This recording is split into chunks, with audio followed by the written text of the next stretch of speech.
ನಮಸ್ಕಾರ ಎಲ್ರಿಗೂ ಸರು ಚಾನಲ್ಗೆ ಸ್ವಾಗತ. ಇವತ್ತಿನ ಅಡಿಗೆ ಬೆಂಡೆಕಾಯಿ ಗೊಜ್ಜು. ನೋಡಿ, ಒಂದು 4 ಸ್ಪೂನು ಎಣ್ಣೆನ ಹಾಕೊಂಡಿದ್ದೀನಿ. ಸ್ವಲ್ಪ ಸಾಸಿವೆ ಸಿಡಿತಾ ಇದೆ. 1 ಗೆಡ್ಡೆ ಬೆಳ್ಳುಳ್ಳಿ, 4 ಹಸಿರು ಮೆಣಸಿನಕಾಯಿ, ಸ್ವಲ್ಪ ಕರಿಬೇವು, 2 ಈರುಳ್ಳಿನ ಈ ರೀತಿ ಉದ್ದುದ್ದಾಗಿ ಕಟ್ ಮಾಡ್ಕೊಂಡಿದ್ದೀನಿ. ಈರುಳ್ಳಿ ಸ್ವಲ್ಪ ಕಲರು ಚೇಂಜ್ ಆಗಿದೆ. ಇವಾಗ ನಾನು ಮೀಡಿಯಮ್ ಸೈಜು 3 ಟೊಮೊಟೊನ ಸೇರಿಸ್ಕೊತಾ ಇದ್ದೀನಿ. ನೀವು ಹುಣಸೆಹಣ್ಣು ಯೂಸ್ ಮಾಡ್ತೀರಾ ಅಂದರೆ 2 ಟೊಮೊಟೊ ಹಾಕ್ಕೊಂಡ್ರೆ ಸಾಕು. ಸ್ವಲ್ಪ ಉಪ್ಪು, ಟೊಮೊಟೊ ಬೇಯೋದಕ್ಕೆ. ಕ್ಲೋಸ್ ಮಾಡಿ ಟೊಮೊಟೊ ಸಾಫ್ಟ್ ಆಗೋವರೆಗೂ ಬೇಯಿಸ್ಕೊಳ್ಳೋಣ.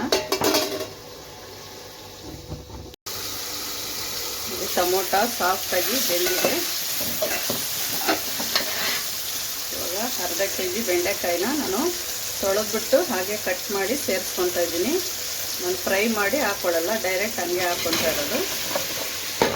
ಮಧ್ಯ ಮುಚ್ಚಳನ ತೆಗೆದು ತಿರ್ಕೊತಾ ಇರಬೇಕು, ಇಲ್ಲಾಂದರೆ ತಳ ಹಿಡಿದ್ಬಿಡುತ್ತೆ. ನೋಡಿ, ಇವಾಗ 5 ನಿಮಿಷ ಆಗಿದೆ. ಬೆಂಡೆಕಾಯಿ ಒಬ್ಬೊಬ್ರು ಫ್ರೈ ಮಾಡಿ ಹಾಕ್ಕೊತಾರೆ. ನಾವು ಟೊಮೊಟೊ ಜೊತೆ ಸೇರಿಸಿ 5 ನಿಮಿಷ ಬೇಯಿಸ್ಕೊಳ್ಳೋದ್ರಿಂದ ನೋಡಿ ನಾರಿನ ಅಂಶ ಅನ್ನೋದು ಇರಲ್ಲ, ಆರಾಮಾಗಿ ನೀಟಾಗಿ ಬೆಂದಿರುತ್ತೆ. ಇವಾಗ ಸ್ವಲ್ಪ ಅರಿಶಿನ ಹಾಕ್ಕೊತಾ ಇದ್ದೀನಿ. ಮೆಣಸಿನ್ಕಾಯಿ ಹಾಕಿರ್ತೀವಿ, ಅದರಿಂದ ಒಂದು ಅರ್ಧ ಸ್ಪೂನು ಖಾರದ ಪುಡಿ, 1 ಸ್ಪೂನು ಧನಿಯಾ ಪುಡಿ, 1 ಸ್ಪೂನು ಸಾಂಬಾರು ಪೌಡ್ರು. ನೀಟಾಗಿ ಮಿಕ್ಸ್ ಮಾಡ್ಕೊಳ್ಳೋಣ. ಆವಾಗಲೇ ಸ್ವಲ್ಪ ಉಪ್ಪು ಹಾಕಿದ್ದೆ, ಇವಾಗ ಸ್ವಲ್ಪ ಉಪ್ಪು ಹಾಕ್ಕೊತಾ ಇದ್ದೀನಿ. ಹೀಗೆ 1 ಲೋಟ ನೀರನ್ನ ಸೇರಿಸ್ತಾ ಇದ್ದೀನಿ. ನೋಡಿ, ಈ ಲೋಟದಲ್ಲಿ ಇದು ಒಂದು 2-3 ನಿಮಿಷ ಬೆಂದರೆ ಸಾಕು. ಕ್ಲೋಸ್ ಮಾಡಿ 2-3 ನಿಮಿಷ ಬೇಯಿಸ್ಕೊಳ್ಳೋಣ. 3 ನಿಮಿಷ ಬೆಂದಿದೆ. ಇವಾಗ ಸ್ವಲ್ಪ ಕೊತ್ತಂಬರಿ ಸೊಪ್ಪನ್ನ ಸೇರಿಸ್ತಾ ಇದ್ದೀನಿ. ಇವಾಗ ಟೇಸ್ಟ್ ನೋಡಿ, ಹುಳಿ ಉಪ್ಪು ಖಾರ ಕಮ್ಮಿ ಇದ್ದರೆ ಸ್ವಲ್ಪ ಹುಣಸೆ ಹಣ್ಣನ್ನ ಸೇರಿಸ್ಕೋಬೋದು.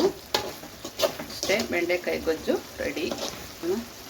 ನಾನು ಮಾಡಿರೋ ಬೆಂಡೆಕಾಯಿ ಗೊಜ್ಜು ನಿಮ್ಮೆಲ್ರಿಗೂ ಇಷ್ಟ ಆದರೆ ದಯವಿಟ್ಟು ಸರು ಚಾನಲ್ನ ಫಾಲೋ ಮಾಡಿ ಹಾಗೂ ಸಬ್ಸ್ಕ್ರೈಬ್ ಮಾಡ್ಕೊಳ್ಳಿ. ವಿಡಿಯೋ ನೋಡಿದ್ದಕ್ಕಾಗಿ ಧನ್ಯವಾದಗಳು. ರುಚಿಯಾದ ಬಿಸಿ ಬಿಸಿ ಬೆಂಡೆಕಾಯಿ ಗೊಜ್ಜು ಚಪಾತಿ ಜೊತೆ ಸವಿಯಲು ಸಿದ್ಧ.